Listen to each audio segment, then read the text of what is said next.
Hi every one. ഈ ഒരു എക്സാമ്പിളിൽ നമുക്ക് മിൻമാക്സ് സ്കെയിലിംഗ് എന്താണെന്നും അത് എങ്ങനെ പൈത്തണിൽ നമുക്ക് ലൈബ്രറി ഒന്നും ഇല്ലാതെ ഇംപ്ലിമെൻറ്റ് ചെയ്യാമെന്നും നോക്കാം.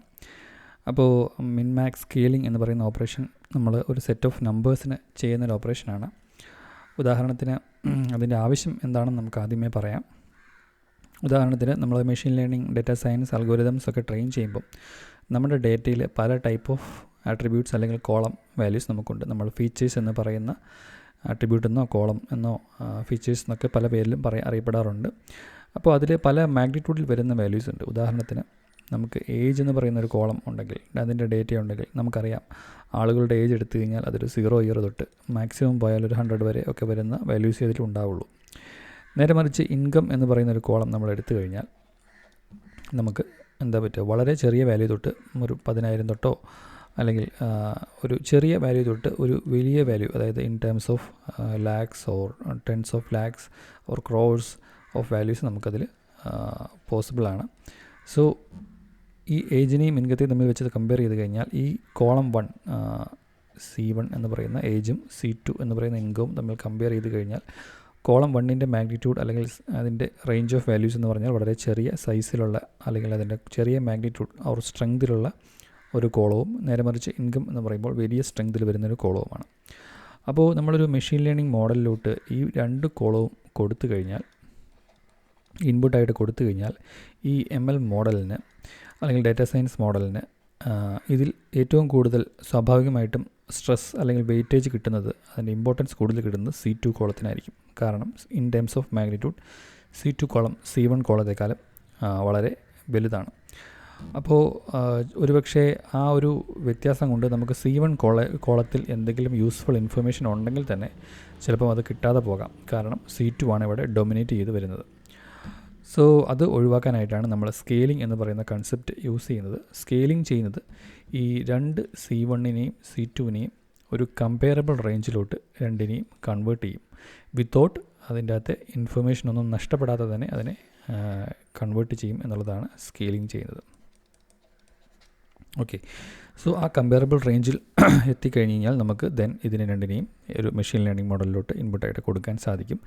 അതുകൊണ്ട് തന്നെ തുടക്കത്തിൽ 2 കോളത്തിനും ഒരേ വെയിറ്റേജ് കിട്ടുകയും സ്കെയിലിങ്ങിന് ശേഷം കൊടുക്കുന്നത് കൊണ്ട് രണ്ടിനും ഒരേ വെയിറ്റേജ് കിട്ടുകയും രണ്ടിൽ നിന്നും ഈക്വൽ ആയിട്ടുള്ള ഇൻഫർമേഷൻ, അതായത് ഏതിലാണോ കൂടുതൽ യൂസ്ഫുൾ ആയിട്ടുള്ള ഇൻഫർമേഷൻ ഉള്ളത് അതായിരിക്കും കൂടുതലായിട്ടും അതിൻ്റെ ഡിസിഷനെ അല്ലെങ്കിൽ അതിൻ്റെ മോഡൽ പെർഫോമൻസിനെ അഫക്റ്റ് ചെയ്യുന്നത് ഏറ്റവും നല്ല ഫീച്ചറായിട്ട് വരുന്ന കോളമായിരിക്കും. നേരെ മറിച്ച് അതിൻ്റെ ഇൻഹറൻ്റ് ആയിട്ടുള്ള ഡയമെൻഷൻ അല്ലെങ്കിൽ അതിൻ്റെ സൈസ് എന്ന് പറയുന്നത് ഒരിക്കലും ഇതിൻ്റെ പെർഫോമൻസിനെ ബാധിക്കാതിരിക്കാനാണ് നമ്മൾ സ്കെയിലിംഗ് എന്ന് പറയുന്ന ഓപ്പറേഷൻ ചെയ്യുന്നത്. സോ സ്കെയിലിംഗ് പലതരത്തിലുണ്ട്. അതിൽ നമ്മൾ ഇന്ന് ഡിസ്കസ് ചെയ്യുന്നത് മിൻമാക്സ് സ്കെയിലിംഗ് എന്ന് പറയുന്ന ഓപ്പറേഷനാണ്. സോ മിൻമാക്സ് സ്കെയിലിംഗ് എന്താ ചെയ്യുന്നതെന്ന് വെച്ച് കഴിഞ്ഞാൽ, നമ്മൾ ഏതൊരു കോളത്തെയും സ്കെയിൽ ചെയ്ത് കഴിഞ്ഞാൽ, അതായത് ഒരു സെറ്റ് ഓഫ് വാല്യൂസ് നമ്മൾ കൊടുത്തു കഴിഞ്ഞാൽ അതൊരു സെറ്റ് ഓഫ് വാല്യൂസ് ആയിരിക്കും ഔട്ട്പുട്ടായിട്ട് തരുന്നത്. സോ മിൻമാക്സിലോട്ട് നമ്മൾ ഒരു ഇൻപുട്ടായിട്ട് നമ്മൾ ഈ പറയുന്ന ഏജ് എന്ന് പറയുന്ന കോളം കൊടുത്തു കഴിഞ്ഞാൽ നമുക്ക് അനദർ സെറ്റ് ഓഫ് നമ്പേഴ്സ് ആയിരിക്കും കിട്ടുന്നത്. ഇവിടെ നമ്മളൊരു 10 ഏജ് നമ്പർ കൊടുത്തു കഴിഞ്ഞാൽ ഇവിടെ തിരിച്ചൊരു 10 നമ്പർ കിട്ടും. പക്ഷേ ഈ തന്നിരിക്കുന്ന ഡേറ്റയിലെ ഏറ്റവും ലോവസ്റ്റ് വാല്യൂവിനെ 1ലോട്ടും 0ലോട്ടും ഏറ്റവും ഹയസ്റ്റ് വാല്യൂ അതിനെ 1ലോട്ടും ആയിരിക്കും ഇത് മാപ്പ് ചെയ്യുന്നത് മിൻമാക്സ് സ്കെയിലിംഗ്. അപ്പോൾ എന്ത് സംഭവിക്കുകയെന്ന് വെച്ച് കഴിഞ്ഞാൽ ഈ ഫുൾ ഡേറ്റ 0ക്കും 1നും ഇടയിലായിരിക്കും. ഇനി ഇപ്പം 0 ഇവിടെ ഞാൻ ഇപ്പം കൊടുത്തിരിക്കുന്ന എക്സാമ്പിളിൽ 0 തൊട്ട് 100 വരെ കൊടുത്തിട്ടുണ്ട്. സോ 0നെ 0ലോട്ടും 100നെ 1ലോട്ടും ആയിരിക്കും മാപ്പ് ചെയ്യുന്നത്. സോ 50 എന്ന് പറയുന്ന ഒരു വാല്യൂ ഉണ്ടെങ്കിൽ അതിനെ 0.5ലോട്ടായിരിക്കും മാപ്പ് ചെയ്യുന്നത്. സോ ഇതിൻ്റെ ഇടയിൽ വരുന്ന ഏത് വാല്യൂവിനെയും റെസ്പെക്റ്റീവായിട്ട് 0ക്കും 1നും ഇടയിൽ അതിലോട്ട് മാപ്പ് ചെയ്യും. നേരെ മറിച്ച് ഇൻകം ആണ് നമ്മൾ ഇതിലോട്ട് കൊടുക്കുന്നതെന്നുണ്ടെങ്കിലും ഇതുപോലെ തന്നെ അത് പ്രവർത്തിക്കും. അതിനെയും 0 to 1ലോട്ടായിരിക്കും തന്നെ മാപ്പ് ചെയ്യുന്നത്. സോ ഇതിൽ വന്നിട്ടുള്ള ഏറ്റവും കുറഞ്ഞ വാല്യൂ ആയ 10,000 എന്ന് പറയുന്നത് 0ലോട്ടും ഏറ്റവും ഹയസ്റ്റ് വാല്യൂ ആയിട്ടുള്ള 10 lakh അല്ലെങ്കിൽ 1 crore എന്ന് പറയുന്നത് 1 എന്ന് പറയുന്ന നമ്പറിലോട്ടും മാപ്പ് ചെയ്യും. ഇതിൻ്റെ ഇടയിൽ വരുന്ന വാല്യൂസ് ഇതിൻ്റെ ഇടയിലുള്ള ഫ്രാക്ഷണൽ പോയിൻറ്റ്സിലോട്ടായിരിക്കും മാപ്ഡ് ആവുന്നത്. സോ ഈ 2 ഡേറ്റയിലുമുള്ള ഇൻഫർമേഷൻ നഷ്ടപ്പെടാതെ തന്നെയായിരിക്കും ഈ മാപ്പിംഗ് ചെയ്യുന്നത്. സോ നമ്മൾ ഇതിനെ ഒരു ഗ്രാഫിൽ വരച്ചു കഴിഞ്ഞാൽ, ഇപ്പോൾ ഒറിജിനൽ നമ്മൾ ഏജിൻ്റെ ഗ്രാഫ് എന്ന് പറയുന്നത് ഇങ്ങനെയെങ്കിലും ഒരു റേഞ്ചാണെന്ന് വിചാരിക്കുക, ഈ ഒരു ഷേപ്പിലാണെന്ന് വിചാരിക്കുക. അത് ഒരു പക്ഷേ 0 to 100 റേഞ്ചിൽ കിടന്നിരിക്കുന്നതാവാം. നമ്മൾ മാപ്പ് ചെയ്തതിന് ശേഷം ഇതിനെ വരച്ചാലും ഇതേ സെയിം ഷേപ്പിൽ തന്നെയായിരിക്കും ഗ്രാഫ് കിട്ടുന്നത്. പക്ഷേ അതിൻ്റെ റേഞ്ച് എന്ന് പറയുന്നത് 0 to 1 മാറിയിട്ടുണ്ടാവും. സോ നമ്മളൊരു വലിയ ഇമേജിനെ ചെറിയ ഇമേജ് ആക്കുന്ന പോലെ, അല്ലെങ്കിൽ ഒരു വലിയ ഫോട്ടോയെ പാസ്പോർട്ട് സൈറ്റ് ഫോട്ടോ നമ്മുടെ തന്നെ ഒരു ചെറിയ ഫോട്ടോ ആക്കുന്ന പോലെ തന്നെ ഉള്ള അതുപോലത്തെ ഒരു സിമിലർ ഓപ്പറേഷനാണ്. പക്ഷേ ഫോട്ടോയുടെ കാര്യത്തിൽ അവിടെ ഇൻഫർമേഷൻ ലോസ് വരുന്നുണ്ട്, ഇവിടെ ഇൻഫർമേഷൻ ലോസ് വരുന്നില്ല. സോ തിരിച്ച് പഴയ അവസ്ഥയിലോട്ട് കൊണ്ടുവരാനും നമുക്ക് ടു ആൻഡ് ഫ്രോ ഈ ഒരു ഓപ്പറേഷൻ വഴി സാധിക്കുമെന്നുള്ളതാണ് ഈ പറയുന്ന സ്കെയിലിങ്ങിൻ്റെ ഏറ്റവും വലിയ റിവേഴ്സബിൾ ഓപ്പറേഷനാണ്. അതാണ് അതിൻ്റെ ഏറ്റവും വലിയ പ്ലസ് പോയിൻ്റ് എന്ന് പറയുന്നത്. ഇനി അത് എങ്ങനെയാണിത് സാധിക്കുന്നതെന്ന് നമുക്ക് നോക്കാം. സോ അത് വളരെ സിമ്പിളാണ് അതിൻ്റെ ഇക്വേഷൻ അല്ലെങ്കിൽ മെത്തേഡ് എന്ന് പറയുന്നത്. സോ അതിനായിട്ട് നമുക്ക് പുതിയ സ്കെയിൽഡ് വാല്യൂ, നമ്മുടെ ഒറിജിനൽ എക്സിന് മിൻമാക്സ് സ്കെയിൽ ചെയ്ത് ഔട്ട്പുട്ട് കിട്ടണം എന്നുണ്ടെങ്കിൽ നമ്മൾ ഓരോ XI വാല്യൂസിനെയും അതിൻ്റെ അകത്തെ മിനിമം വാല്യൂ ആയിട്ടുള്ള എക്സുമായിട്ട് കുറച്ചതിന് ശേഷം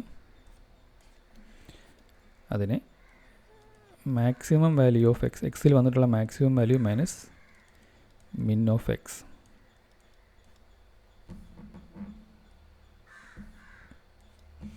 ഇതാണ് അതിൻ്റെ ഇക്വേഷൻ. സോ നമുക്ക് നോക്കാം എങ്ങനെയാണത് വരുന്നത് നോക്കാം. സോ ഏതെങ്കിലും ഒരു ഡേറ്റ ഒരു കോളത്തിൽ C1 എന്ന് പറയുന്ന കോളത്തിൽ പല വാല്യൂസ് ഉണ്ട്. സോ അതിൽ ഏറ്റവും മിനിമം വാല്യൂ ഇവിടെ XI എന്ന് പറയുന്നത് അതിൻ്റെ ഏറ്റവും മിനിമം വാല്യൂ ആവുമ്പോൾ നമുക്ക് when XI ഈസ് മിനിമം എന്താ സംഭവിക്കുന്നത്, XI minus min of X എന്ന് പറയുന്നതും അതായത് സെയിം തന്നെയാണ്. അതായത് XI എന്ന് പറയുന്നത് മിനിമം ഓഫ് എക്സ് തന്നെയാണ് വരിക. സോ നമുക്ക് മിൻ of X minus min of X എന്ന് പറയുന്നതായിരിക്കും ന്യൂമറേറ്ററിൽ വരുന്നത്. സോ ഇത് സ്വാഭാവികമായിട്ടും 0 ആണെന്നുണ്ടെങ്കിൽ നമുക്കറിയാം 0 ഡിവൈഡഡ് ബൈ എന്ത് തന്നെ വന്നാലും നമുക്ക് ഔട്ട്പുട്ട് 0 തന്നെയാണ് വരുന്നത്. ഇനി XI എന്ന് പറയുന്നത് മാക്സിമം വരുന്ന പൊസിഷനിൽ എന്തായിരിക്കും സംഭവിക്കുന്നത് നമുക്ക് നോക്കാം. സോ XI മാക്സിമം വരുമ്പോൾ ഈ ഒരു പൊസിഷനിൽ നമുക്ക് വരുന്നത് max of XI minus min of XI all divided by same thing നമുക്ക് അവിടെയും വരും. മാക്സ് ഓഫ് ഡിനോമിനേറ്റർ ചേഞ്ച് ആവുന്നില്ല, ഡിനോമിനേറ്റർ സെയിം ആയിട്ട് തന്നെയാണ് നമുക്ക് ഉണ്ടായിരുന്നത്. സോ ഇവിടെ ന്യൂമറേറ്ററിലും ഡിനോമിനേറ്ററിലും ഒരേ കാര്യം വരുമ്പോൾ നമുക്കിത് രണ്ടും ഡിവിസിബിൾ ആയി വരും. നമുക്ക് ഔട്ട്പുട്ട് എന്ന് പറയുന്നത് 1 ആയി വരും. സോ ഈ ഒരു ഇക്വേഷൻ വെച്ചിട്ടാണ് ഈ ഒരു ട്രാൻസ്ഫോർമേഷൻ ചെയ്യുന്നത്. ഓരോ XI വാല്യൂസിൽ നിന്നും ആ XI വാല്യൂസിൽ അപ്പിയർ ചെയ്തിട്ടുള്ള ഏറ്റവും മിനിമം വാല്യൂ കുറച്ചതിന് ശേഷം ഇതിൻ്റെ ഈ ഡിഫറൻസ് കൊണ്ട്, അതായത് maximum value of XI minus minimum value of XI കൊണ്ട് അത് ഡിവൈഡ് ചെയ്തിട്ടാണ്, ആ ഡിഫറൻസ് വെച്ച് ഡിവൈഡ് ചെയ്യുമ്പോഴാണ് നമുക്ക് ഈ പറയുന്ന മിൻ മാക്സ് സ്കെയിൽഡ് ഔട്ട്പുട്ട് കിട്ടുന്നത്. സോ നമുക്കത് ഇനി കോഡ് ഇംപ്ലിമെൻറ്റേഷൻ എങ്ങനെ ചെയ്യാമെന്ന് നോക്കാം. സപ്പോസ് എനിക്ക് എക്സിലുള്ള വാല്യൂസ് ഒരു കുറച്ച് നമ്പേഴ്സ് ഉണ്ടെന്ന് വിചാരിക്കുക. 200, 38, 45, 70.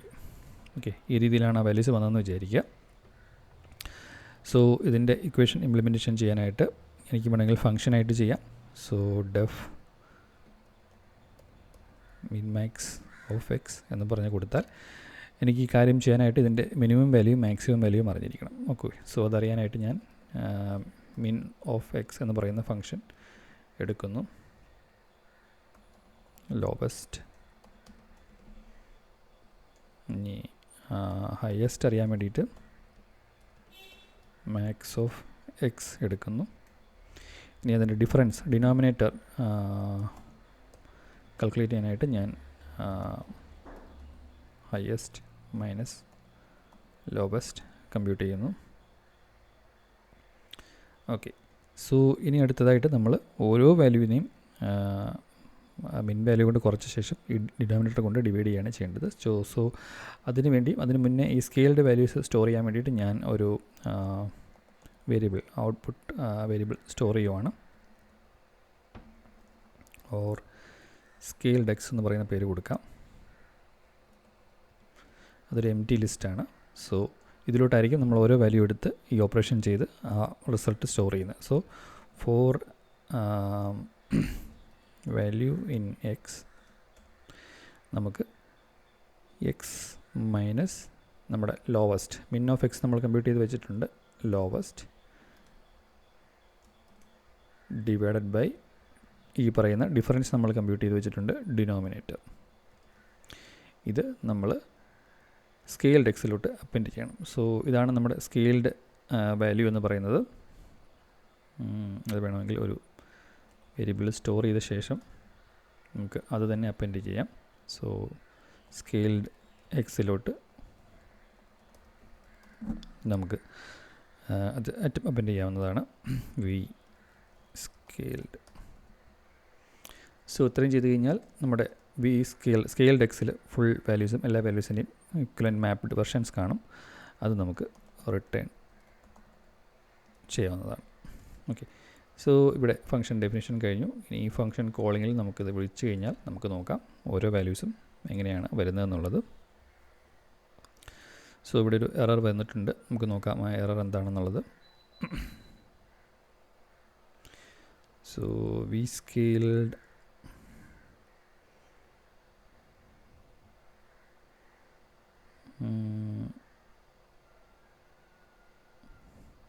ഓക്കെ, ഇവിടെ നമ്മൾ ലിസ്റ്റല്ല പാസ് ചെയ്യേണ്ടത്, നമ്മളിവിടെ ഓരോ വാല്യൂ ആണ്. So value minus lowest. Okay, ഇപ്പോൾ ഇവിടെ നോക്കിയാൽ നമുക്കറിയാം ഇവിടെ നമുക്ക് കിട്ടിയ ഔട്ട്പുട്ട് ഈ ഒരു രീതിയിലാണ്. 1 0 0.04 0.19. അപ്പോൾ നമ്മുടെ ഒറിജിനൽ ഉണ്ടായിരുന്നത് നമുക്കുണ്ടായിരുന്ന നമ്മുടെ എക്സ് വാല്യൂസ് എന്ന് പറഞ്ഞു കഴിഞ്ഞാൽ നമുക്കുണ്ടായിരുന്നത് 200 38 45 70 ആയിരുന്നു. എക്സ് സ്കെയിൽഡ് എടുത്തു കഴിഞ്ഞാൽ നമുക്ക് 200 ആണ് ഇതിൽ ഏറ്റവും മാക്സിമം വാല്യൂ. സോ അതിന് കൊറസ്പോണ്ടിങ് ആയിട്ട് നമുക്കിവിടെ 1 കിട്ടിയിട്ടുണ്ട്. ദെൻ ഏറ്റവും ലോവസ്റ്റ് വാല്യൂ 38 ആണ്, അതിന് കൊറസ്പോണ്ടിങ് ആയിട്ട് 0 കിട്ടിയിട്ടുണ്ട്. ദെൻ ഇടയ്ക്ക് വരുന്ന വാല്യൂസാണ് 45ഉം 70ഉം. സോ 45ന് 0.04ഉം അതിനേക്കാളും കൂടിയൊരു നമ്പറാണ് 70ക്ക് വരേണ്ടത്. സോ ഇവിടെ നമുക്ക് 0.19 എന്ന് പറയുന്ന വാല്യൂ ആണ് 70ക്ക് കിട്ടിയിരിക്കുന്നത്.